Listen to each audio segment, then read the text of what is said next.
All right. Hi, my name is Natalie Fisher, and in this video, we're going to answer the situational interview question. Tell me about a time you showed respect for someone else's feelings. So what we'll cover in the video is how to answer the question, a sneak peek into the mind of why they're asking this specific question, and a concrete example so that you can understand how exactly you break down this question and how exactly you can answer it. So stay tuned.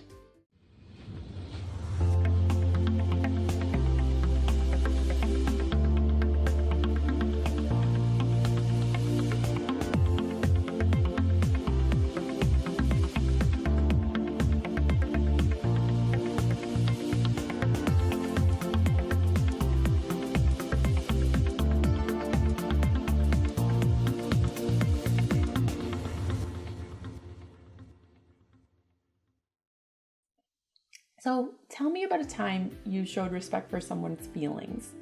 This was a question that was sent in by one of my subscribers. So I decided that we would do a video on it. So we're going to use the SORRY formula, just as it says in all my videos. A specific example of this could be saying that the person you directly showed respect for and an example of their feelings. So what's the point of this question? This question is to find out how sensitive to other people you are, how in tune you are with other people's feelings. If the job requires a lot of people skills, this is a good question to determine how those people skills will show up when you start working there. So do you have empathy? Are you someone who can relate to other people? Or are you kind of just very task focused and just want to get the job done? So that's why they want to know. So you're going to be answering using the SORRY formula, which we'll go through here. And SORRY stands for situation, action, result, and interesting features. And you might have heard of it before. It might be called STAR or SAR or anything, basically the same acronym that means the exact same thing. So I like to do the most comprehensive version, which is SORRY, so we don't miss anything out. So you'll want to tell a powerful story here, and it's going to set up the story so people know exactly what's going on, and you're going to end it by explaining how you rose to this challenge and how you ended the story successfully. So let's jump right into an example. Step 1, the situation. For example, a person made a mistake in your department and you know that they felt really bad about it. So say this mistake was they went over budget by a fair amount for the quarter on a large event.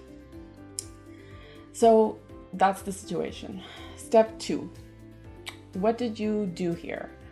Say, I knew that they felt bad and that there was no use getting mad at them and making them feel worse, so I took action, which was 1, I said, I know that you're upset about this, so you acknowledge their feelings.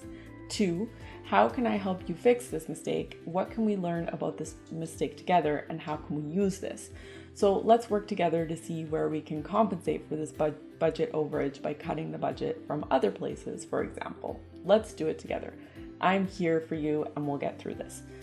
3, you were able to move forward after the mistake was done. So creating an even stronger relationship with this coworker for having gone through a difficult situation with them.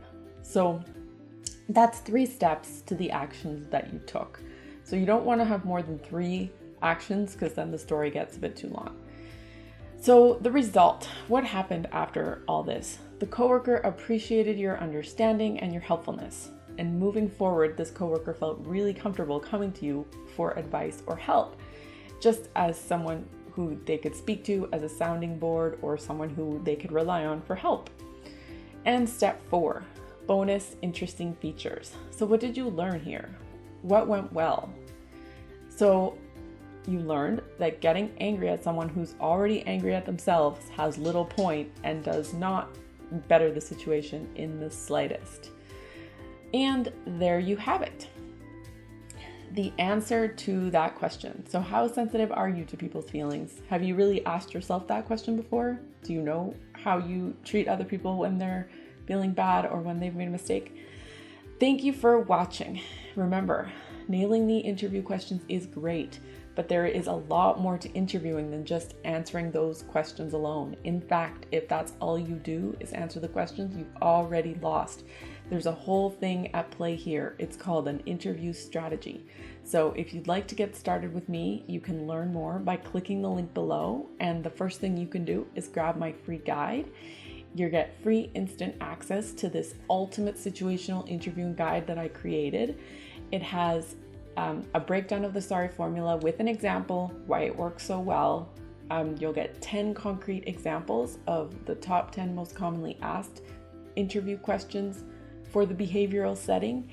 You'll also get the fill in the blank templates for filling in your own answers. And if you're still getting stuck, we have 25 questions for you to ask yourself to get thinking about those stories. So you want to tell your own stories. Everybody has them, whether it's from a college dorm room, whether it's from a babysitting job, whether it's from the office. They're everywhere in our lives. They show up. We just need to find them, craft them, make them sound good, and practice them, and we're set to go. You'll get all this in a beautifully designed workbook that's designed specifically to help you prep for your interview, and you will be set to go. Thank you so much for watching. My name is Natalie Fisher, and I will see you on the other side. Carly, stop that. Some people are really not empathetic at all. So there's this coach, and the lady goes in to ask him a question, and she goes, I really have this problem. And the guy's like, $5 and I will solve your problem. Whatever it is, I will solve your problem. And so the lady's like, okay. She's a bit weirded out. She gives him the $5, and so she starts telling him her problem. And before she can even finish, he just goes, just stop doing it. Just stop it. Just stop it. And she's like, huh, that's it? Like, his whole advice was, just stop it. So you can see that's like the extreme of like non-empathetic, and then the person who cares or is very empathetic will be like, oh, and tell me more about that, and how do you feel about that, and let's work through this together. And so you want to come over as a bit empathetic.